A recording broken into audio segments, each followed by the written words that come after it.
Welcome sa pinakamalinis na nayon sa Asya.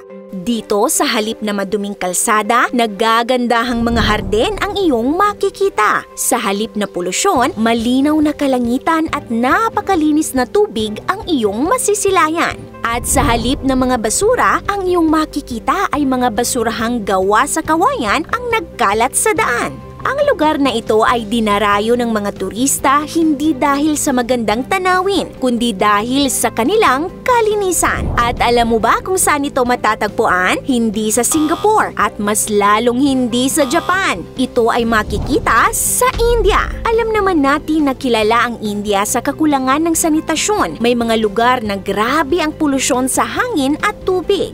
Pero ang nayong ito ay ginawa pa ng Prime Minister nila bilang modelo sa misyon nitong Clean India Mission. Dinaig pa nito sa kalinisan ang mga nayon ng Japan. Ano nga ba ang ginagawa ng mga residente sa nayong ito? Bakit tinagurian silang the cleanest village in Asia?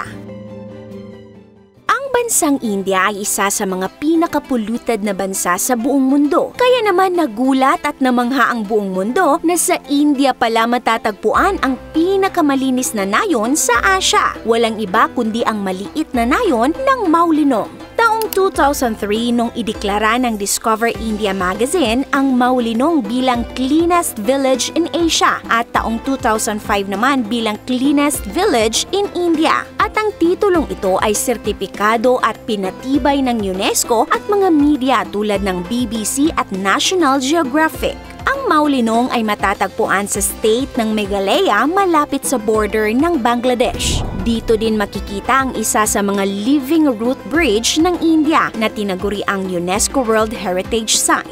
Agrikultura ang ikinabubuhay ng mga tao dito na kilala sa tawag na kasi. Noong 2023 ay tinatayang di lalampas sa 1,000 na katao lamang ang nakatira dito. Ang mga kasi ay merong matrilineal na lipunan, kabaliktaran sa patrilineal na lipunan ng karamihan sa India. Ibig sabihin, sa nayon ng Maulinong, apelyido ng nanay ang ginagamit ng mga anak. Sa mga babae rin nakapangalan ang lupa at ang mga ari-arian ay pinamamana sa pinakabatang anak na babae. Ang mas malaking papel na ito ng mga kababaihan ang isa sa mga sinasabing dahilan kung bakit mas nabibigyan ng importansya ang kalinisan. Ang isa pang sinasabing dahilan ay ang nangyaring cholera outbreak sa lugar. Mahigit isang siglo na ang nakararaan. Ayon sa mga kasi, mga Christian missionaries ang nagturo sa mga ninuno nila ng tamang hygiene para hindi madapuan ng cholera. Dahil sa takot na maulit pa uli ang pagkalat ng kung ano-anong sakit ay nabuo ang tradisyon ng paglilinis na ipinamana nila sa mga sumunod na henerasyon.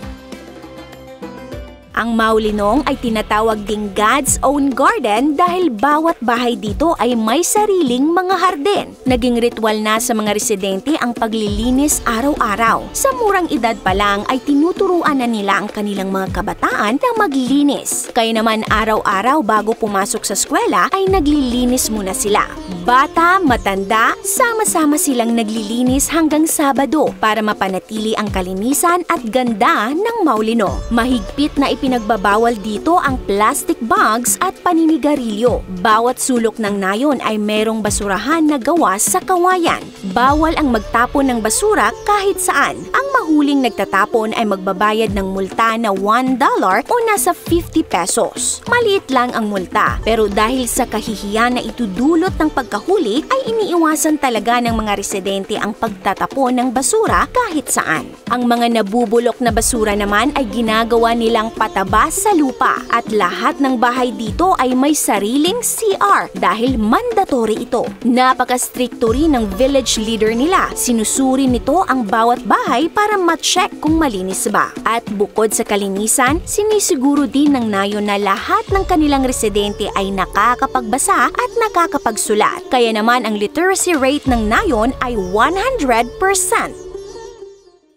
Bagamat matagal nang maganda at malinis ang Maulinong, noong una ay walang masyadong nakakaalam nito. Ito ay dahil taong 2000 lamang nang maayos ang daan papunta sa nayon nila. Noong una ay nangangamba pa ang mga kasi sa maaaring maging perwisyo na dulot ng pagdating ng mga tagalabas. Pero kalaunan ay naging open sila sa ideya. Matapos mabansag ang pinakamalinis na nayon sa Asya, ay nagsimulang dumagsa ang mga turista sa lugar.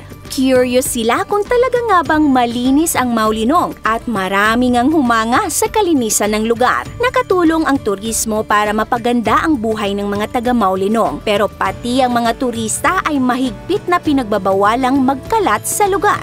Bawal manigarilyo ang mga turista. Ang mga plastik na dala nila ay kailangan nilang dalhin pabalik pag uwi nila. Bawal rin ang sasakyan sa loob ng nayon. Merong parking lot sa labas ng nayon kung saan maaaring ipark ang sasakyan pero kailangan nilang magbayad ng parking fee. Ang sinumang lumabag sa mga rules na ito ay pinagmumulta at maaari pang makulong. Talaga nga namang nakakamangha ang disiplina na ipinapakita ng mga kasi at nagagawa nila ito dahil sa kanilang pagtutulungan at pagkakaisa. Dahil dyan ay unti-unti rin nilang nae-empluwensyahan ang mga katabing lugar. Ang Maulinong din ang ginawang modelo at inspirasyon ng pamahalaan para sa Clean India Mission na naglalayong gawing kasing linis ng nayon ang iba pang mga lugar sa India. Kung namangha kayo sa kalinisan ng Maulinong ay i-share nyo na ang videong ito. Maraming salamat po. This is your Ate O from our Republic. Hanggang sa muli and stay awesome!